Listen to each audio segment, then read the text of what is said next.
All right, what is up, guys? So today we're finally going to be taking a look at the DJI FPV Drone. So the way that I came to acquire this is pretty interesting. It wasn't sent by DJI. I didn't buy it.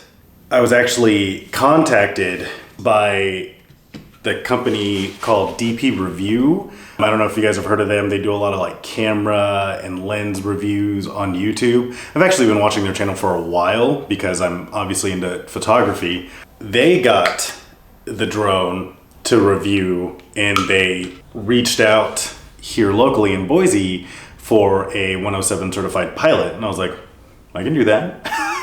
And so since I'm working with them on their review of the drone, I'm basically holding the drone just so I could get used to flying it, and I'm doing all the piloting. And they said, if you want to do your own vlog, I'm like, okay, cool. So I guess the good thing about that is there's no stipulation or outline from DJI about what I can or can't say. Because I actually was talking to DJI about reviewing the drone, last year before it launched.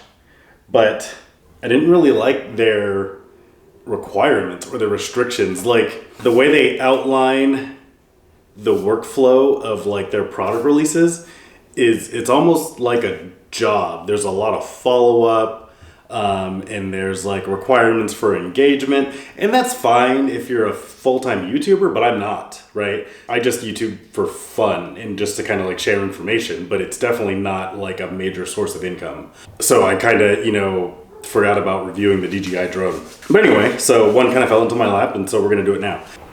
So yeah, just to kind of sum up this intro, the DJI drone is a combination of a 5-inch freestyle drone and a bigger long-range drone. So now, if it's not too cold and windy, I'm going to try to get out to one of our parks and we'll do a couple of flights and I will show you how it flies in manual mode. Okay, let's go.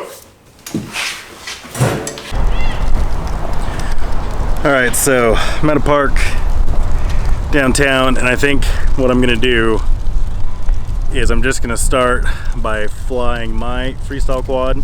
This is my Pyro Drone free range HD quad. It's designed specifically for the Caddx Vista, which works with the DJI V1 goggles. So it's an HD FPV system, but it's a custom built drone.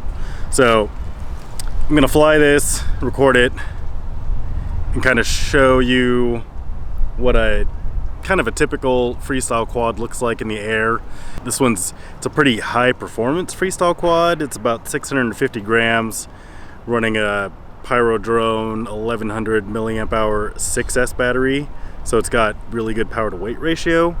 Top speed is probably somewhere around 100 miles an hour, but that's not common that we do that with freestyle drones. Okay.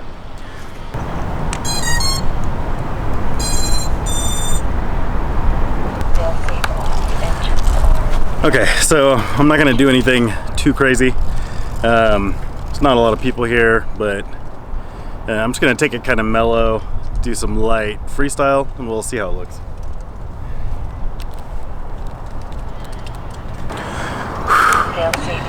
Engines on.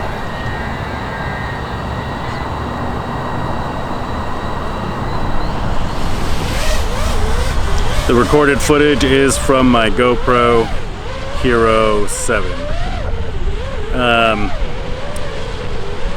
This quad has a really good PID tune on it that makes it fly really smooth and really stable. There's no image stabilization software being used in the GoPro. This is all just the PID tune.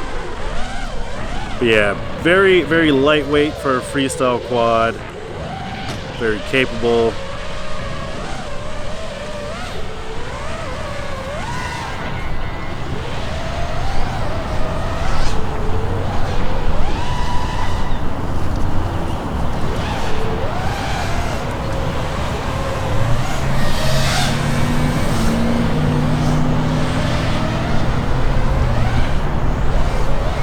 and it's fairly durable. You know, if I crash and break an arm, replacing an arm is like, it's like $5, maybe.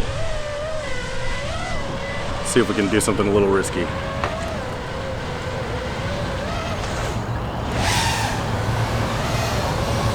That's not something I will try with the DJI drone. And let me see if I can kind of give you an idea of the power.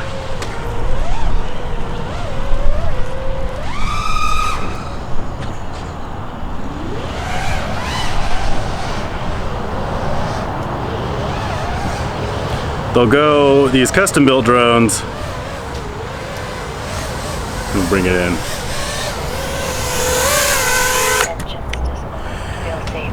The custom built drones, they'll probably go 0 to 100 in about 2 seconds. That's what that full punch out was.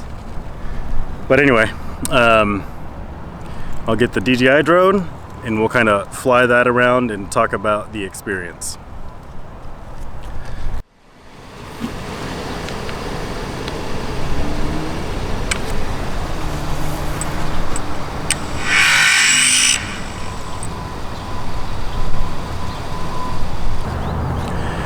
Okay, still clear, people. We're just gonna start in manual mode. Switch it to sport, switch it back to manual, double click.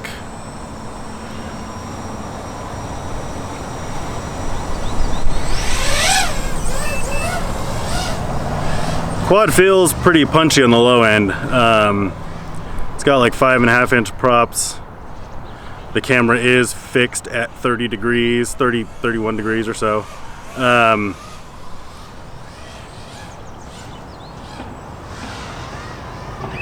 The footage is stabilized, and so you can't turn that off. But the footage you're seeing is not actually representative of how the drone is flying. It's actually pretty shaky, and there's a good bit of prop wash. Let's see if I can do like a roll or something.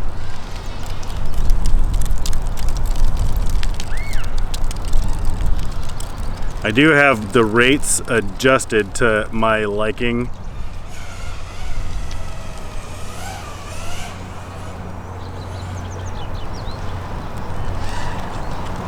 Ooh. The tune is weird. It does not fly like you would expect a freestyle quad to fly. It's pretty clunky. If you were just cruising around like I'm doing now, it's pretty good. But once you start doing acro, it gets a little weird. And I had thought the first time I flew this that the image in these V2 goggles looked a lot better. But flying it back to back with my Nebula Pro, it looks about the same, actually. I would say that the reception with this system is actually worse than what I was getting with my V1 goggles in my free range. Like it's a little pixelated. But then again, with the DJI drone, you can't control your power output or anything like that I've found. But so, yeah, this is all manual mode, full rates. It flies a lot like a 2014, 2015 quad as far as how it feels and how it's tuned. Like that's how dated it feels. And you couldn't see it in the footage, but when I just did that, like, whatever that was, it just, like, the quad was shaking quite a bit. But here's something pretty cool about it.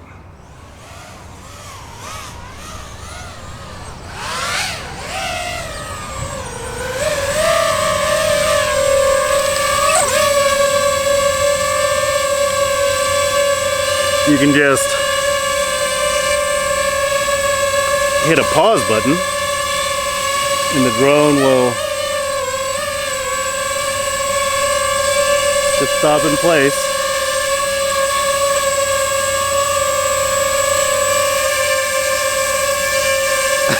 And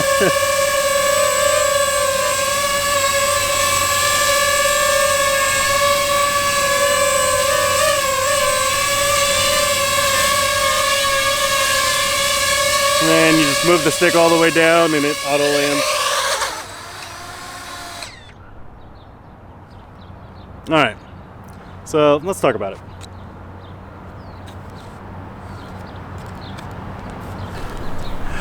All right, guys, so that was the DJI FPV drone in manual mode in a pretty confined park, maybe not the best place to test it out.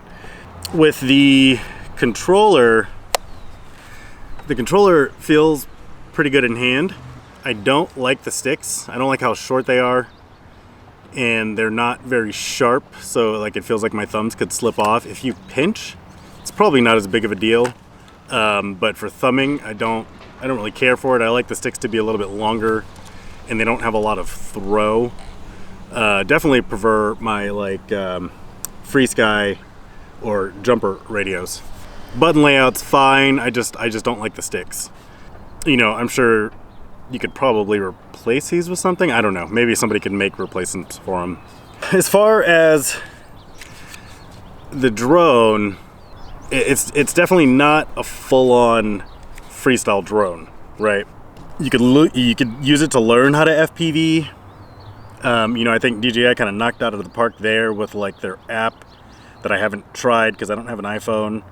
You can definitely learn how to FPV easier, again, as long as you don't crash. If you crash, you're gonna have a bad day. Even with the DJI Care refresh, I've heard that it costs like $200 to send it in. If you think you can keep yourself from crashing, by all means, it's a good value at $1,300, because for what it does, producing 4K footage, having return to home, and the flight time that it has, you couldn't build that for $1,300. It would probably cost around $1,500 to $1,700 after you know, add your Crossfire for long range, your GoPro for 4K footage. It's gonna add up, and you couldn't do it cheaper than what you could buy this for. I don't really know what like the best demographic would be for this. It's maybe cinematic commercial work, again, as long as you don't crash. It could be good for the Mavic pilots that want to transition to FPV, but they don't have the time to, you know, learn how to build and customize and configure an FPV drone. That could be good, but again, you're gonna hit some roadblocks there if you start crashing. Like, even just flying here in this park, very, very mildly, I was not super comfortable because, for one, it's not my drone. I'm borrowing it, and so I definitely don't want to crash it. And even if it was my drone, I still wouldn't want to crash it. So, I mean, you're gonna hit a roadblock there. So, if you want to send it a couple of miles out and not really worry about losing it, I'm sure it does that better than our custom long-range drones. But it's definitely not like a hardcore freestyle drone. It's definitely not a racing drone. Obviously, if you race it, you're gonna crash the heck out of it. Yeah, I definitely don't want to sound like I'm just, you know, bashing it, like bashing the product. But it's just kind of weird because you're gonna get to a point where you're flying in manual and you're getting comfortable, and you might feel like you can start pushing. But at that point, are you going to want to do that with this drone, or are you going to want to build a custom one that can handle it? Because, you know, the DJI drone definitely can't. So yeah, guys, I guess just to wrap it up, it is a good value at $1,300 for all that it can do: 4K video, GPS, position hold, return to home. It warns you if planes are flying overhead. I kind of like all that stuff. If you're not used to reading air maps and you don't know where you're at, or if there's a helipad down the street, that kind of stuff is pretty handy, and hopefully it keeps people out of trouble. So I guess bottom line, it kind of comes down to if you think your style of flying can involve no crashing at all. You know, and there is some kind of flying that I do that involves no crashing. Like when I fly long range, I definitely have no intention of crashing, and I never have. Or if I'm chasing somebody or cruising, you know, I don't intend on crashing then either. I can pretty much fly without crashing if I want to, just because I know my limits and I know how to stay below them.